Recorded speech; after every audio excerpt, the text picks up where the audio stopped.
Welcome to Business Authority Radio, bringing you insights from today's thought leaders, professionals, and influencers. With your hosts, Neil Howe and Craig Williams.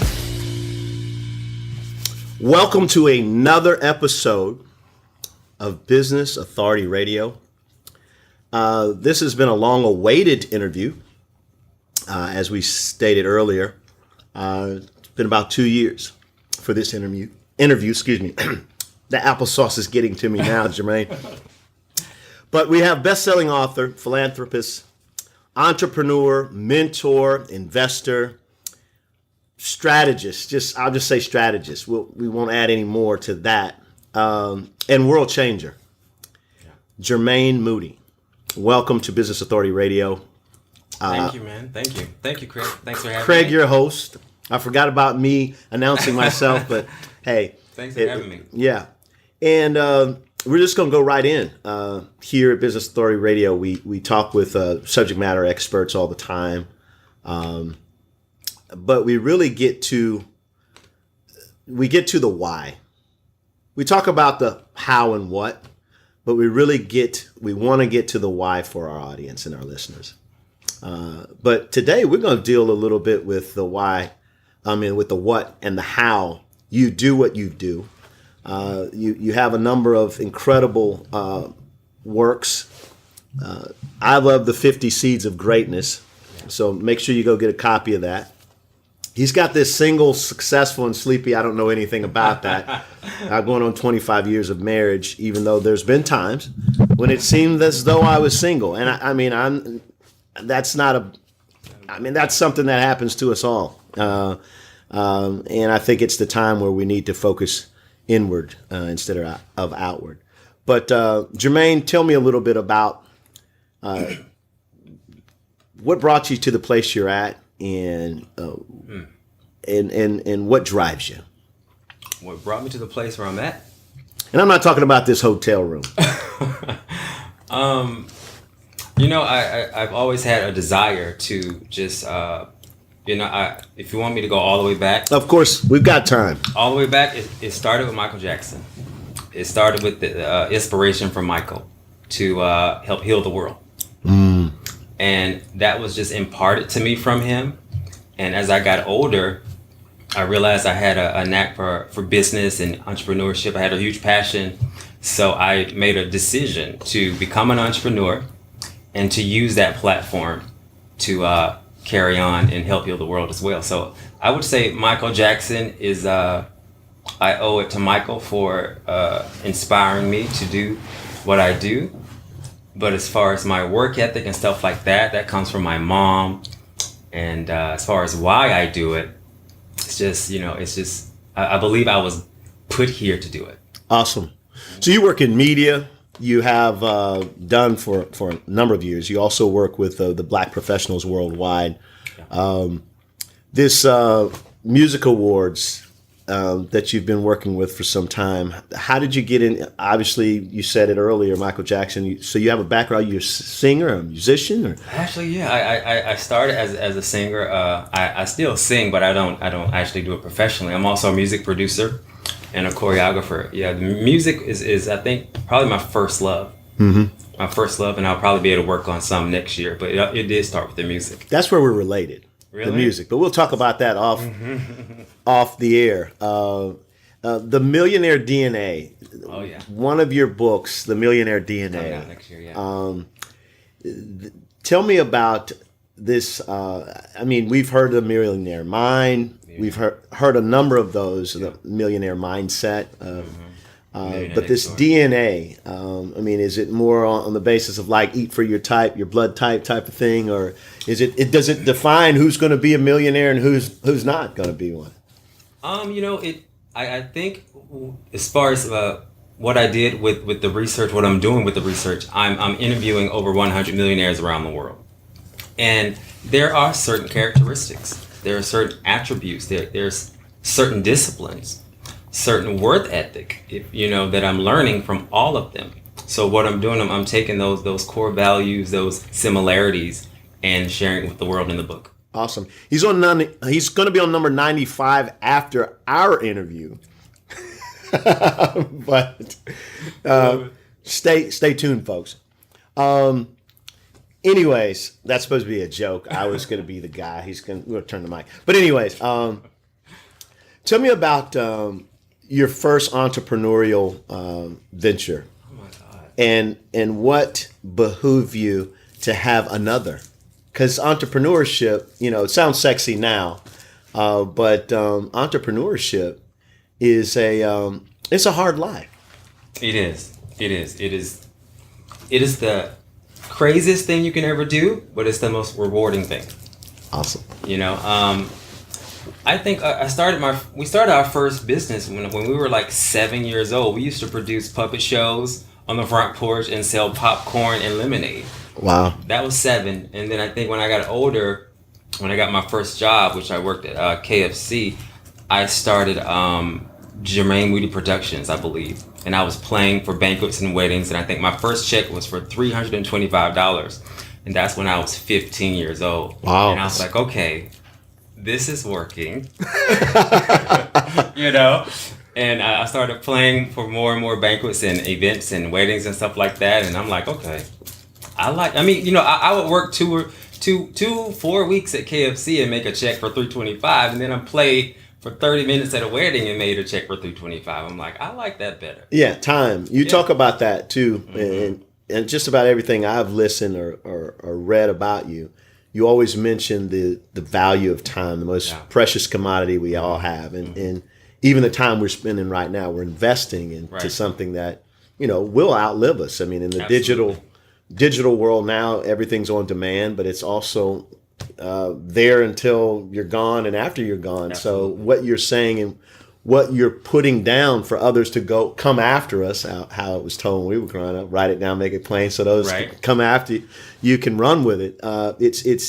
They're not going to have too much of an excuse these days. I mean, we had to knock our heads up against the wall, and and yes, they're going to have to as well, those who come after us. But they get to have video and audio. They got it made.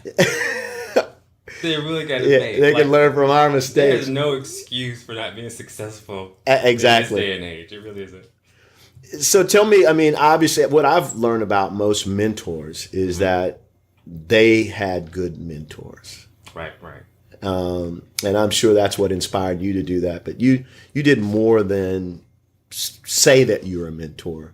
You created an environment for others to come and be mentored. Right. Tell me about some of those stories of mentorship that you experienced growing up.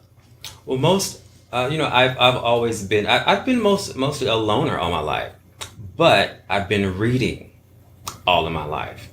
And I read to this day. I'm constantly studying the greats, the greatest leaders that have ever lived, some of the most successful people in the world, the wealthiest people in the world, those that were guided by a higher power. Those are people that just inspire me. So several of my mentors I haven't met. Wow. But they've inspired me to just do what I'm doing today. So I think it's really important. A lot of people can't be mentored by who they want to be mentored, but a lot of mentors, they put out videos, they put out books, and you really got to feed into what they put out. Napoleon Hill, Think and Grow Rich. I mean, it was almost like, the boardrooms or the masterminds he would have was more of a virtual one. Yeah. And I think, it's not that the imagination is completely gone because we have so many tools. I know growing up, one day we did have a TV and then we didn't for whatever reason. We'll talk about that offline too as well. But it forced me to take a deep dive into reading. That was an environment that I thank God for and thank my mother for creating an environment of creativity and innovation by I knew what an encyclopedia, the value of an encyclopedia, and look forward to the next volume of an encyclopedia and read through the dictionary. And, so important. And, fed myself. And, when it came to what was on last night when I got to school, I just listened a lot in the first 2-3 periods, and I could recite back in the last 3 periods what everybody else saw, and it was like I'd seen it too. Yeah, So, you know, and I had a great imagination, but reading is very, very fundamental in growth, in personal growth. And when you have access to what we have access to and what we've had, I mean, there's always been libraries just about. Absolutely. Yeah. You know, and if there wasn't a library, there were the wives' tales or the storytellers in your village or community that could share that with you. So once again,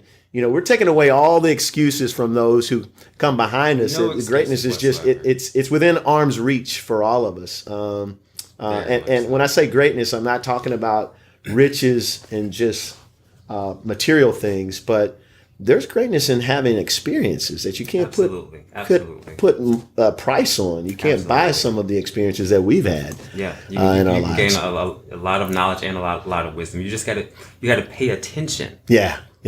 To what's going on. You gotta have your head up and not down in that little screen in your hand. You can't just go through the experience. You gotta observe as you go through it. Be present. Be present. Absolutely. Be present. So tell me what you would tell a 10-year. I usually wait till the end of the conversation, but I've got some other digging I want to do before we get there. But what would you tell a 10-year younger Jermaine? They say that, you know, 10,000 hours makes you pretty much an expert, or you've heard those types. And so I equate spending about 1,000 hours a year, and that's being real lazy. 1,000 hours a year, you know, over 10 years, you better be an expert in something. But just tell me what you would tell a 10-year younger Germaine Moody. 10-year younger. I would read more. Do you do audiobook? Does that count as well? Everything. 10-year younger, I would study way more than I have. That would be the main thing. Looking for mentors, studying, getting as much knowledge and wisdom, and trying to surround myself around people who are already doing what I want to do. That's exactly what I would tell Jermaine. Okay. Get more books, pay more attention to what's going on, read as much as you can, and work 7 days a week. 7 days a week. 7 days a week. Well, I'll get with you on that one. I call it play now.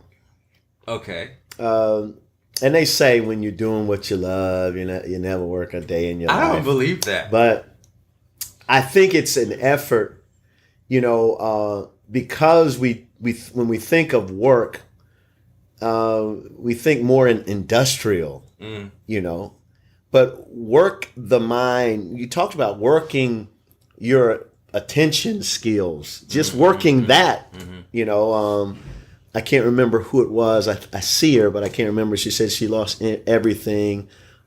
She knows she'd go to this part of town and sit in a coffee shop and listen. Just sit there and listen to the conversation of those around her.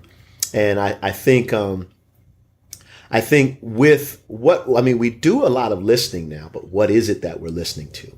Exactly. I think that's the key. And is it all opinion? Nothing, everybody's got an opinion, and sometimes opinions can spark something in you. Yeah. But are you just listening to talking heads, or are you listening to other stories this day and age? Value, yeah. Yeah, something that we can learn from. It's the experiences. We do business, and you'll hear, if you're around me any length of time, you hear me say this all the time. We do business with those people we know, like, and trust. Yeah. And how do we trust someone in business? Yes, we can like somebody by what they have on, how they behave in our presence. But the longer they're with us, the more is revealed of who they are. And do we still like them as much 10 minutes ago as we do now, or 10 hours ago? I think spending more time with people that builds trust. The more you communicate. I've been chatting with some new business partners, and we finally met today, and I just think that actually increased the trust. So I think the more communication, the more time you spend with people, the more you show how you truly want to assist them, and not just take from them or receive from them. That builds trust. Yeah. Well, what are some of the things that you've assist business owners with? Oh man, everything from from marketing strategies, from the name of their company to referrals. I've done everything. Is there a particular engagement? I mean, when you hear about marketers all the time, SEO strategists and all that. We're talking about Germaine Moody right now. Okay. An engagement, a typical engagement with you. I mean, you don't just happen across. Once again, earlier you all heard me. It took me close to 2 years to get this interview. But you don't just happen across a Germaine Moody. What's a usual engagement? What is that experience like for most of your clients? It depends. I think most of my clients are referred from someone else. It's not as easy as it used to be, because things haven't. My to-do list has increased. Yeah. So my time has my time is limited. So most of my clients right now are referred through my network, through people who already know me, because you have a lot of people who want assistance, and then when you assist them, they don't do what you encourage them to do or advise them to do. So I'm really strict on it. But as far as what is it like, we'll start off with a phone call, and I'll learn more about them, and I give them the truth. Mm-hmm. Because not every idea needs to be a business. Mm-hmm. And not everybody is a great singer or great this or great that. So the first thing you got to do is give people the truth. Gotcha. And from there, I just tell them what I would do in their situation. And that's it. They go for it. Gotcha. Let's go back to some of your books. The 50 Seeds of Greatness. Yes. That's one where you did some interviewing in that one, didn't you? I sent out a question around the world, and 106 countries responded. And that question was, what does greatness mean to you? And I sent that out to entrepreneurs, business executives, multimillionaires, billionaires, everybody. Mm-hmm. And they responded, and they, we included it in the book. Yeah. And it's still phenomenal to this day. It's that style of, getting feedback. A lot of times when we're writing these books, and most people, if they see 50 Seeds of Greatness, oh, what does he have to tell me? And it was really, you had the wisdom to reach out. And the entire world teaches you. Exactly. Book. And that's what life does. Like, if you want to know what greatness means, you want the world to tell you. Yeah. And the world tells you in this book. There's no other explanation. Share with me the top 3 or 4 that hit you like a ton of bricks. It was resounding around the world. Most of the responses in every country talked about how important it is to help other people. Mm. The entire world agreed that in order to be great, you have to help make somebody else greater. Yeah. And that's what it boils down to. Yeah. Serving. I mean, if you're going to be it says to be the least of these. Exactly. I have a quote that says, people ask me what type of business am I in? And, I'm in a lot of different businesses, a lot of different industries. But I realize right now I'm in the business of making people greater. Yeah. Yeah. That's it.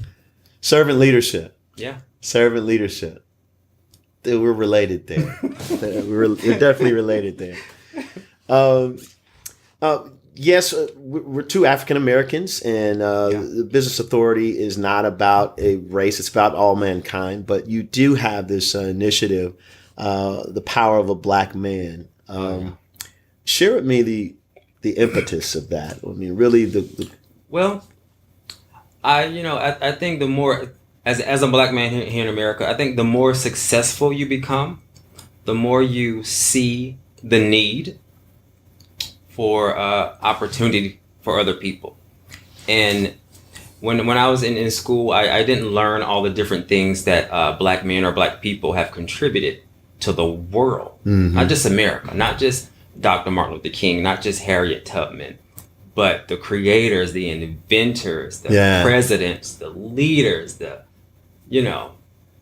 So that's what this book is about. This book is pretty much for me. Yeah. I'm going to share what I didn't learn and what I know now.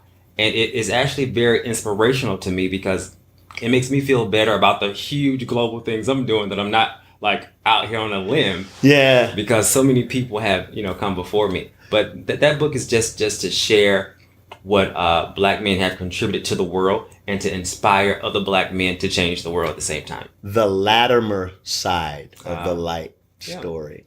Yeah. We all know about Edison, but not too many people know about Mr. Latimer. And he was very instrumental in the light. That book is so important. Yeah. And we're gonna have over 2,000 Black men in every country where we can find a Black man be a part of the book. That's awesome. Yeah. I think the more we know of each other, I mean, we have a lot of the right now the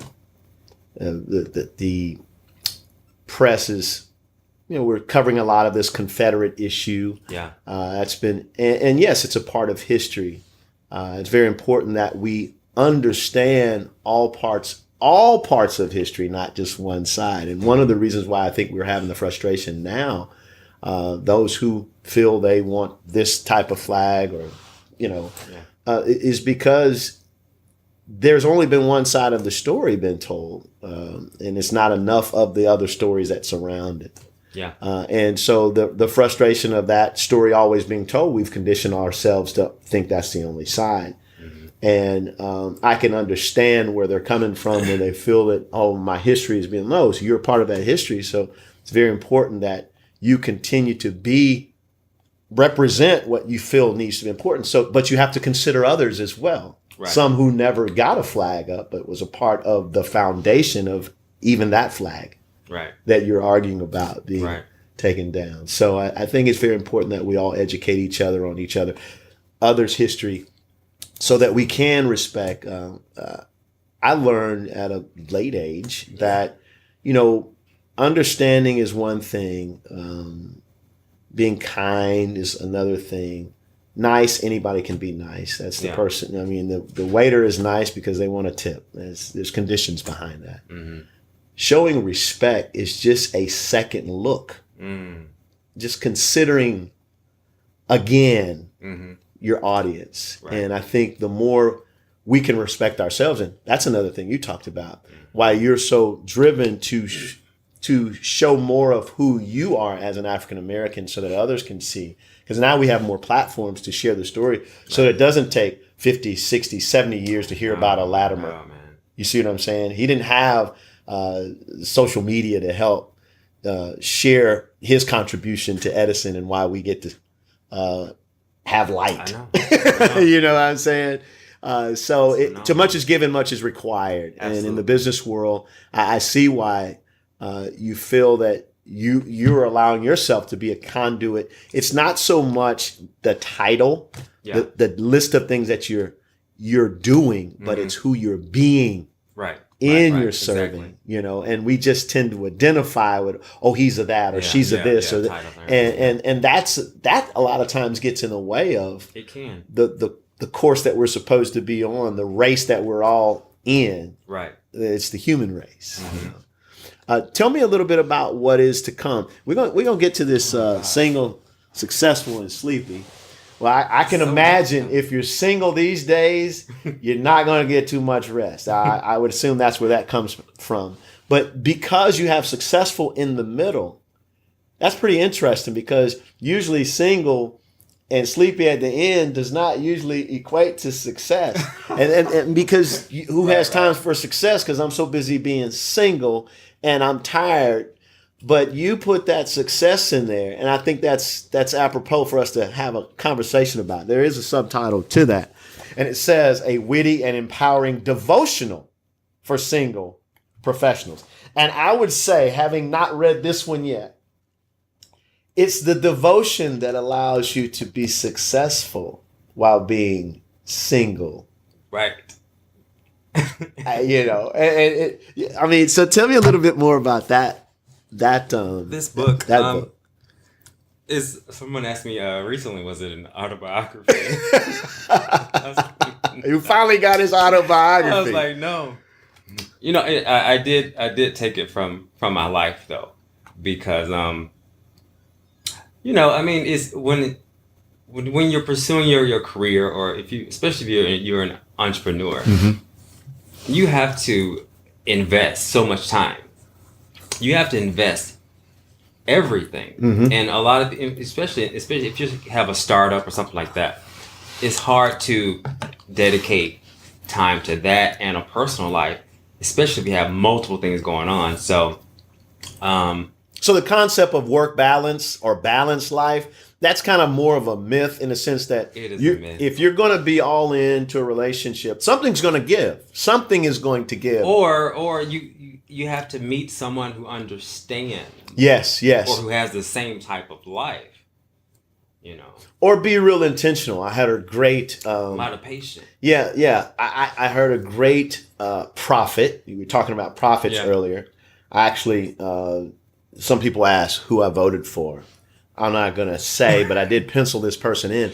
They did mention, this person actually talked about how intentional, because of his busy life and productive life, because productivity is very important. Yeah. Busy, that's where we get business from. But the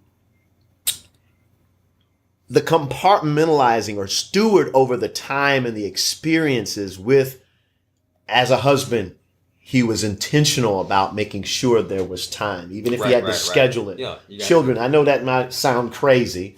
I mean, because we all have roles. Absolutely. And I'm a father. I'm a husband. I'm a brother. I'm a son. I'm a friend. I'm a business partner. I'm an owner. You know what I'm saying? So these different roles, I can't be all at one time and be effective as I may need. So there has to be focus. There has to be intentionality. Balance and discipline and everything. But there has to be purpose. What I found, you have to know your purpose and significance so you can be consistent in who you are. Exactly. Because a lot of times we feel we have to change up when we play that role. And you lose yourself in all this changing up. You lose up. a lot of sleep. Okay. Let's talk about that. Yeah.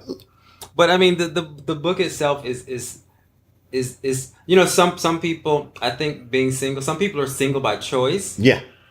And others are single by necessity.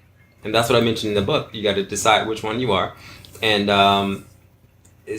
I really wanted to just share some of my experiences, but encourage people who are working and building their lives, their careers on purpose. And waiting to get into a relationship. Just encourage them to let them know it's okay. You're not alone. And you're not crazy for not jumping into a relationship right now. Yeah. And you're not, because so some people, some even family members, some parents, are always encouraging their kids. You need to get married. You need to do this. You do that. And sometimes you really have to. You have to be ready. Yeah. A lot of people, get into relationships and marriage and businesses. And not ready. And businesses. Yeah. Certainly. Yeah. It's like, be ready. Yeah. That's very important. Because you rewind end up wasting later. a lot of time, end up wasting a lot of money. And you're not gonna get either one of those back. Yeah. Awesome. So, what's on the horizon? What's exciting that you don't mind sharing now? I mean, everything is exciting. This conversation is evergreen, but I know you're doing a little Facebook Live here, so that's going to date it. But and I like that. I like that answer. Everything is exciting. Everything being is present exciting. and being in the moment. Everything is very exciting. Let's see, what's the most exciting thing coming up? Well, I can't say that. What can I mention? My first tour, my first speaking and book tour, that's coming up in 2018. That's going to be great. Awesome. We're going to do 7 to 12 cities. We're launching. We're going to start with London in March. That's going to be great. That's for the Laws of Networking. Yeah. Which is coming up. We got 131 countries that are part of that book. So that's going to be beyond historic. And I think that's the most exciting. There's so much more. That is awesome. I mean, you are a true collaborator, and I really admire that about you because that's key. Yeah, you're a connector, and it's the work that you're doing. And one of the reasons why is because you're involving humanity. You're reaching across it's the power of inclusion. Yes, the power of inclusion. got a friend you have to definitely meet. She writes a book on inclusion. Polly, love you. We're gonna get that. We're gonna get that interview up real soon. But that inclusion piece, that's a form of respect and love of humanity. To consider that, like I told you earlier, you got to have a heart for people. Yeah. That's awesome. When you have a heart for people, and they know it, they're gonna support you. They're gonna include you. They're gonna promote you. You gotta have a heart for people. I mean, I think one of the reasons Dr. King was so successful, and Mother Teresa, and Mandela, and all these phenomenal leaders, they had a heart for not just anybody, people, everybody, everyone. People, yeah. People respond to that realness. Yeah. And I'm from a small town. I'm from Albany, Georgia. Yet the entire world is joining me, putting their names on the line, putting their brands on the line. Some of these people are like worth $200-300 million, putting their names on the line, saying, "I will support you because what you're doing is good." Yeah, and inclusive. And it's big. It's bigger than you. It's obvious this is not about you. Yeah. And sometimes I wonder, like, wait a minute. I'm so I get lost in the fact that this is way beyond Germaine Moody. Yeah. Like, I don't even remember writing this book. You're so busy being, and we're human beings. Right. Not human doings. Right. And it's like, I was so lucky to start the networking events, and I gained so much knowledge, so much wisdom, and I was the only, they call me a networking event pioneer. Yes. Because I was the first one to take networking events on a world tour. Wow. It was in 2010. I think we did a 14-city world tour. We hit Canada, the UK. I did about just every major city in America. And we were the first ones to do that. And after that, like 5 billion networking events started breaking out around the world. Yeah. So I was at the forefront of that. And I learned so much. And I was like, you know what? We've done this on such a big level. I'm the only person alive that can write a book called The Laws of Networking. Yeah. And if I do it, the entire world has to join me. Yes. And we had 100, and we started like, the countries, you never know who's going to respond. Yeah. So you have no idea. Throw that net out. When you send that net out, I'm like, you know what? First of all, I can't release a book that doesn't beat this record. Yeah. This record was 106 for 50 Seats of Greatness. But if you're going to write a book about networking, you got to have the whole world join you. Yeah. And when we had we got to 105 countries, then it went to 110. And I was like, you know what? I want at least 50%, because it's like 195 countries in the world. Oh. I said, I need at least 50% of the world. Like, no, I need 60% of the world. Like, I need 75% of the world. Yeah. And they start coming in back to back. And when we just got 131 countries like 2 weeks ago. It's phenomenal. Wow. Because these people are sincere. They believe in it. And they also believe in the power of network. So to have the entire world, I haven't met the majority of these people. I want to. But to have them say, Jermaine, this is big. We want to be a part of it. And we want to be a part of this legacy. Yes. Because the laws of, you got the 48 laws of power, you got the laws of this, the laws of that. But to be able to do the laws of networking, the final word. Yes. This is the final word in networking. I don't care who writes a book after this. This is it right here. I hear you. The only thing they can do is repeat what I wrote. There you go. I'm looking forward to that. I'm definitely going to be jumping on that bandwagon to help make sure the audience has the reason I wrote it, because I wanted people to be able to use what I use. Everything I've done is through networking. Yeah. If I can do it, anybody can do it. Yeah. The internet. Yeah. That's awesome. It doesn't matter who you are. Yeah.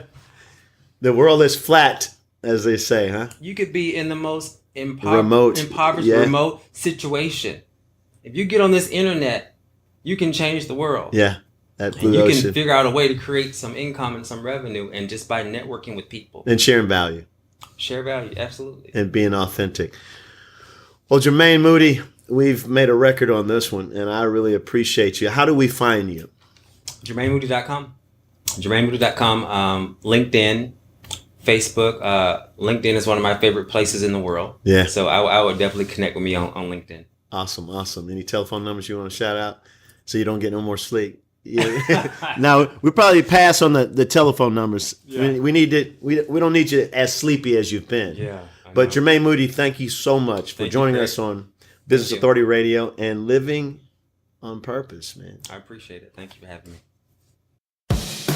You've been listening to Business Authority Radio with Neil Howe and Greg Williams. To learn more about the resources mentioned in today's show or to listen to past episodes, visit businessauthorityradio.com.